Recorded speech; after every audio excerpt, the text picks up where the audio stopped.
अनंत कोटि दंडवत सतगुरुदेव को। अपना पिछला विषय पंचदशी का 14वां प्रकरण चल रहा है। ब्रह्मानंद के अंतर्गत विद्यानंद। सांसारी विद्याओं की जो आनंद की स्थिति है, वहाँ उस ज्ञान की वृत्ति है तो आनंद है।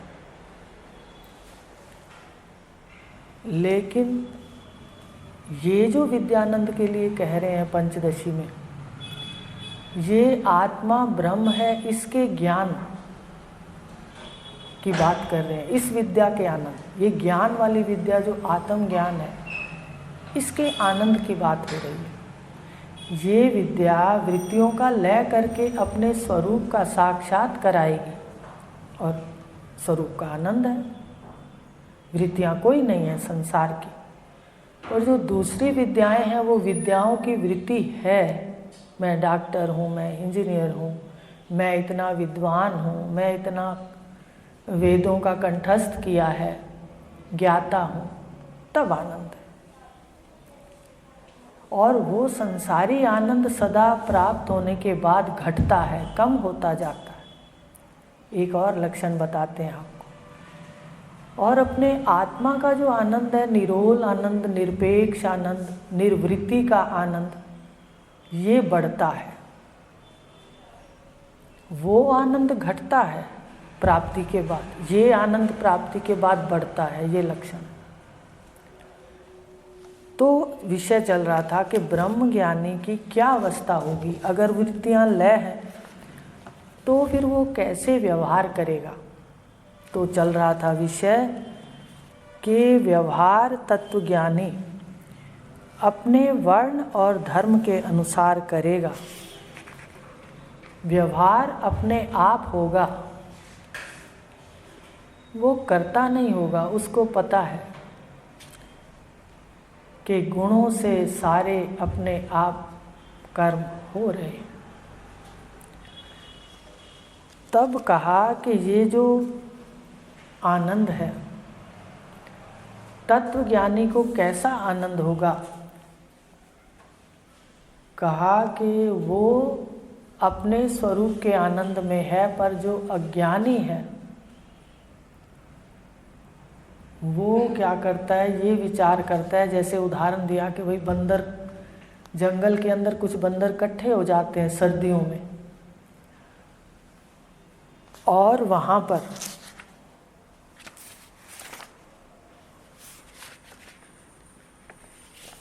गुंजाएं होती हैं, एक जलती हुई तरह, इस तरह से फूल होते हैं, गुंजा कहते हैं उनको।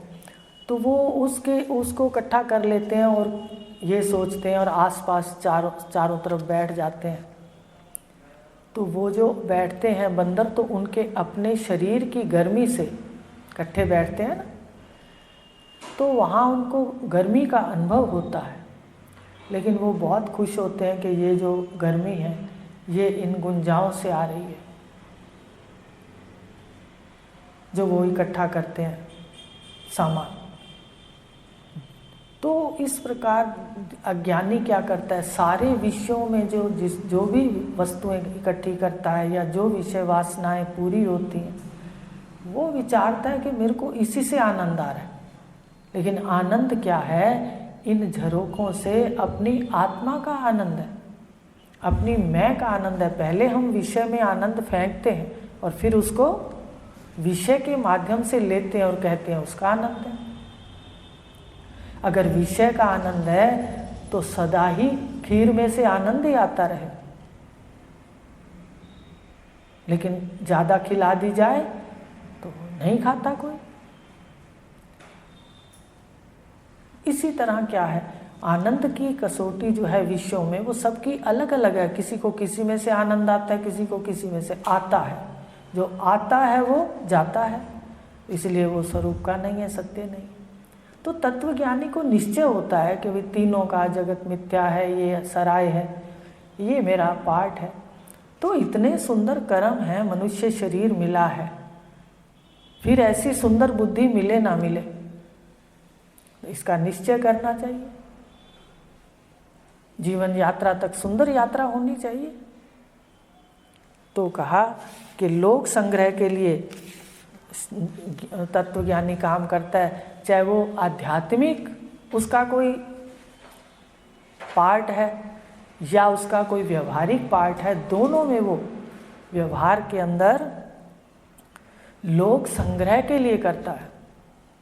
भगवान ने गीता के अंदर कहा कि लोक संग्रह के लिए राजा जनक ने कार्य किए, विधेय होते हुए भी लोगों को भाई पीछे कैसे चलेंगे, जो जो कर्म करे श्रेष्ठ वो कर्म प्रजा करे। तो उन्होंने वैसा कर्म किया, राजपाट भी किया सारे। अगर कोई किसी को दंड देना होता था तो भी देते होंगे, और किसी को पुरस्कार देना होता था तो भी देते होंगे। भगवान कृष्ण के जीवन को देख लीजिए।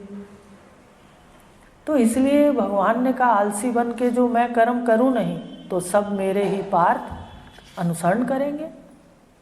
इसलिए तत्वज्ञानी भी सजग होकर के अपना वर्ण धर्म के अनुसार उसके द्वारा पाठ होता है।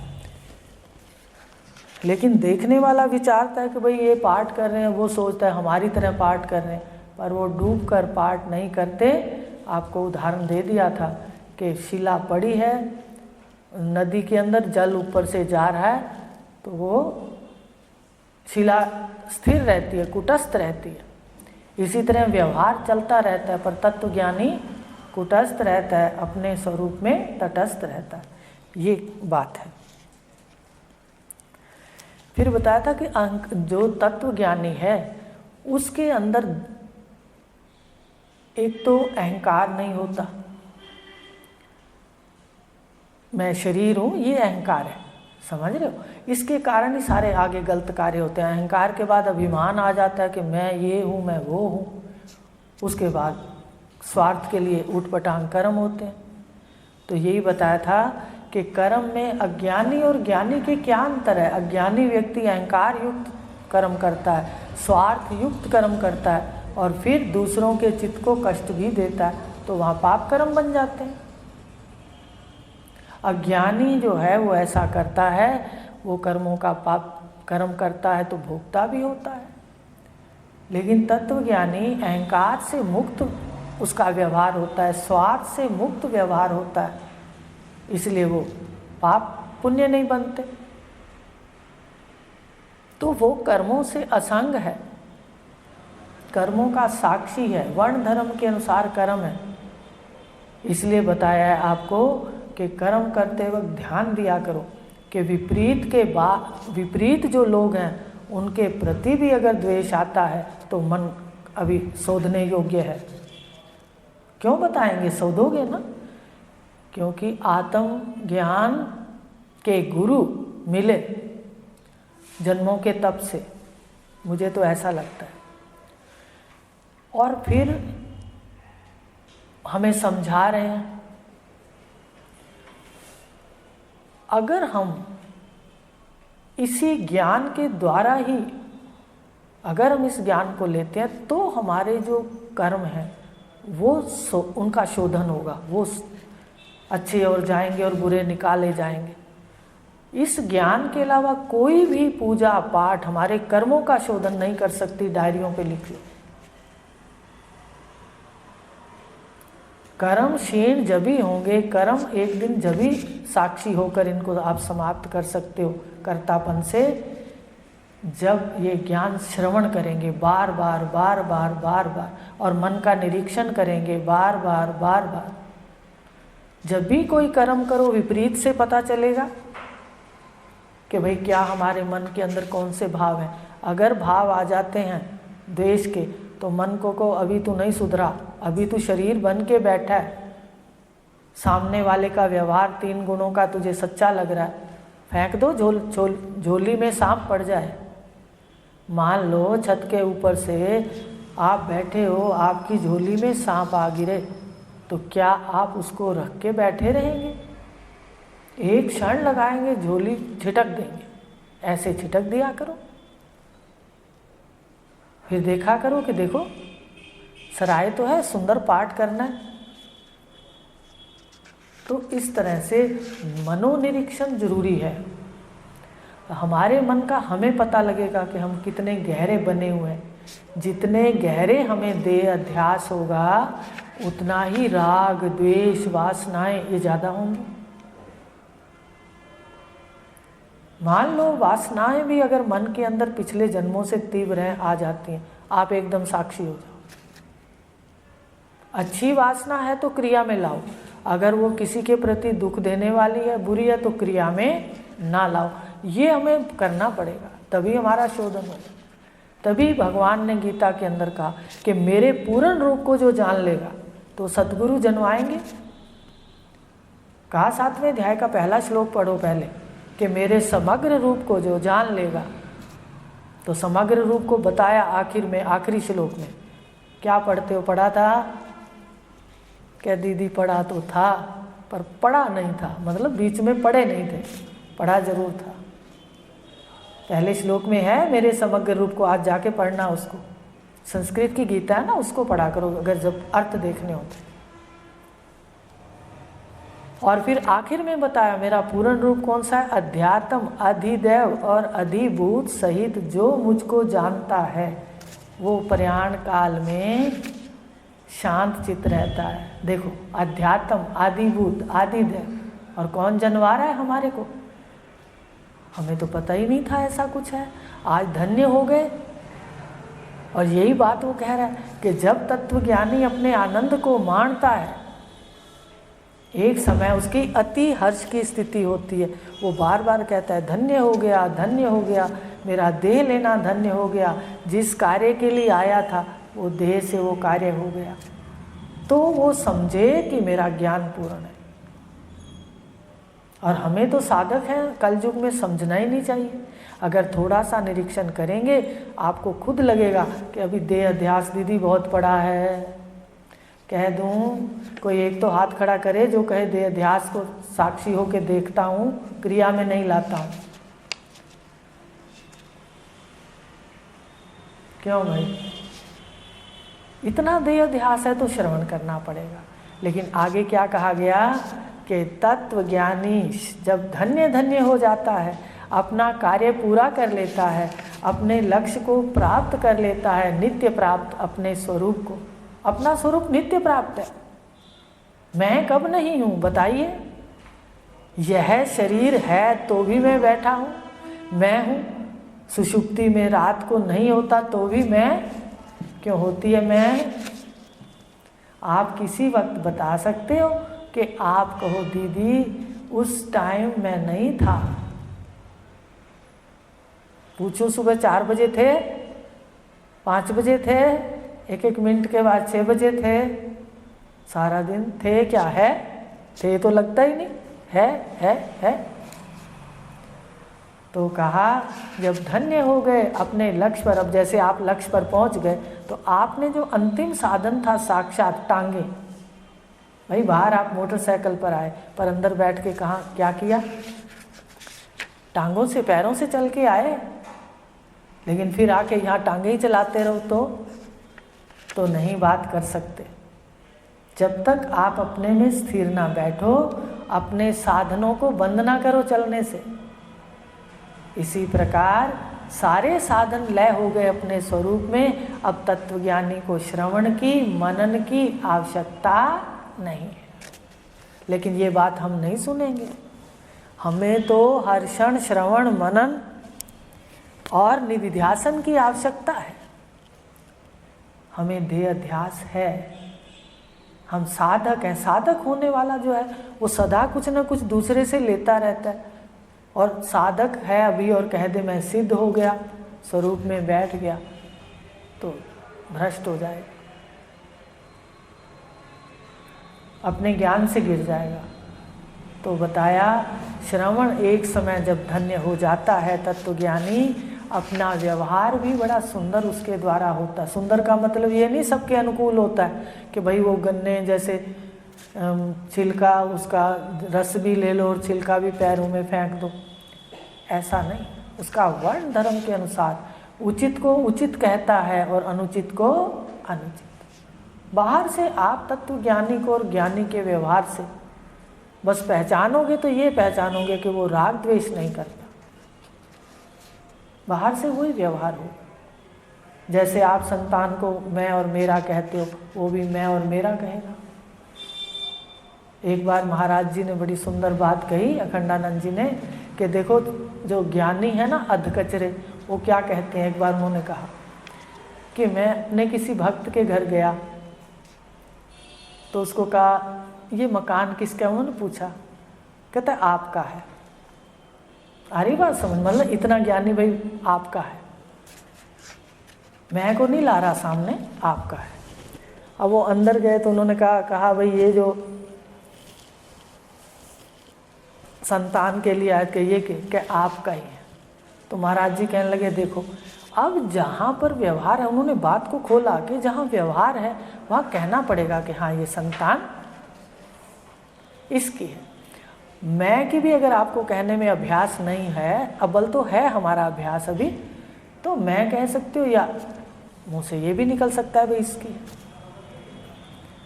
लेकिन कहो आपकी है, आपकी है, आपकी है, तो उन्होंने कहा महाराज जी ने कि व्यवहार के अंदर मैं को मैं कहोगे और यह को यह, ये तत्वज्ञानी ऐसा होगा।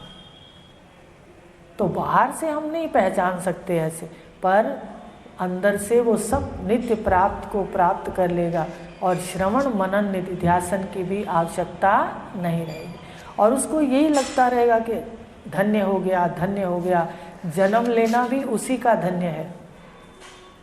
खा पी कर अच्छे बुरे कर्म बना जाना, और अज्ञान में तो अच्छे कम और बुरे ज़्यादा बनते हैं। आप देखते जाना आसपास, तो धन्य हो गया। ऐसी स्थिति के अंदर ना उसके लिए कुछ करना है, ना पाना है और ना ही जानना है, याद रखना। पर ये अपनी बात नहीं, इसको ज़्यादा जोर दे के नहीं कहेंगे। ये निष्ठावान की बात है, ब्रह्मनिष्ठ की बात कह रहे हैं। पुस्तक कह रही है, गुरुदेव कह रहे हैं कि एक साथ पुण्य कर्म जब फलीभूत होते हैं तब ये ज्ञान मिलता है। भगवान ने अभी 7वें अध्याय में आपने पढ़ा होगा, कहा 7वें अध्याय में सारा कुछ है, इसलिए आपको कहा इसको ध्यान से पढ़ो। कई अध्याय हैं पर इसको देखो। कहा मनुष्यों में हजारों ये विरला योग आचरे। कौन सा योग है? नित्य योग, जो सदा नित्य रहेगा आपका योग। ये ज्ञान लेने के बाद आपका योग नित्य रहेगा परमात्मा के साथ। और जो आचरण करने आएंगे उनमें भी अल्प आचरण वाले तो भवबंध से बच जाएंगे, और आखिरी समय ज्ञान भूलेंगे वो भ्रष्ट योगी हो जाएंगे। और जो स्वरूप को याद रखेंगे अपने स्वरूप में स्थित परमधाम में स्थित रहेंगे। उनका आना जाना कहीं नहीं है, वो यहीं प्राण कहीं उत्क्रमण नहीं करेंगे, यहीं वो पंच तत्वों में शरीर लीन हो जाएंगे। देखो 3 स्थितियां बताई भगवान ने गीता के। यहाँ आने वालों में से विरला ही मेरा साक्षात करेगा। क्यों? क्योंकि भगवान ने आगे कह दिया, 2 बार कहा है, छिपा हूँ योग माया से। पढ़ते हो ध्यान से? भाई ध्यान से पढ़ा करो, फिर मुझे तभी आनंद आएगा कि भाई बताते हैं तो आप ध्यान से पढ़ो। छिपा हूँ योग माया से, सबों को दिखता नहीं। क्यों? क्योंकि मैं छिपा हुआ हूँ, ढका है ज्ञान माया से। सारे संसार में ज्ञान जो है, आत्मा का स्वरूप जो है, ज्ञान स्वरूप आत्मा माया से ढका है, मेरी माया से। इसलिए ढका है ज्ञान माया से, इसलिए आसुरी वृत्ति हो चुकी। नराधम दुराचारी मूढ़ मुझको नहीं भजे। तो कैसे भगवान ने एक एक बात कही है कि अगर आ गए हैं तो पुण्य कर्म जगे हैं, और हमें उसकी शक्ति, माया का साक्षात हो रहा है ये सामने उसकी शक्ति। इसलिए नवरात्रे चल रहे हैं तो हंसी आ जाती है। सुबह संध्या के बाद कहते हैं महामाया शक्ति रूपेणी संस्थिता। हंसी आती है, हंसते हुए कहते हैं उसको, भाई इस माया नमस्कार तो तुझे है, ब्रह्म को थोड़ी है, ब्रह्म तो मेरा स्वरूप। और जब माया सामने दिखती है तो कहते हैं शक्तिशाली है, तू भी नमस्कार है, अष्टधा प्रकृति। तो देखो अलग अलग आनंद आता है तत्व ज्ञान से। बात वही रहती है, 8 हाथ वाली दिखती है, पर पहले शक्ति रूपेणी, फिर मातृ रूपेणी, फिर सरस्वती, फिर लक्ष्मी, फिर सर्वसिद्धि। इस तरह से देखो कैसे माया के इतने रूप हैं। लेकिन बाद में क्या है? सत्य समृद्धम ने नाना अस्ति किंचन। तो आप किलोल कर सकते हो ज्ञान के अंदर। तो कहते तत्वज्ञानी अपने में आनंदित रहता है, अपने आनंद से, इसलिए विद्यानंद बार बार उमड़ता है। और जब तक ऐसे हृदय में उमड़ाव ना आए तब तक ब्रह्म अभ्यास करें। क्या है ब्रह्म अभ्यास? आपको पहले बता दिया था। श्रवण भी उसका, आपस में बैठें तो चर्चा भी उसकी, और मन का निरीक्षण करके ये भी देखें कि कितना ढला, क्योंकि जीवन का एक दिन रोज बीत जाता है। अभी बताओ आप कितने दिन बाद मिले होंगे आज? तो ऐसे इतने दिन बीत गए ना। मन को देखो खड़ा कब होता है हमारा मन? जब गुरु का संग करता है। याद रखना, ये ज्ञान आचार्यवान पुरुषा वेदा। आचार्य के बिना ये ज्ञान फलीभूत नहीं होता। आप मुझे मनन करके बताना, अगली बार सुन लेंगे। हरिओम, शांति।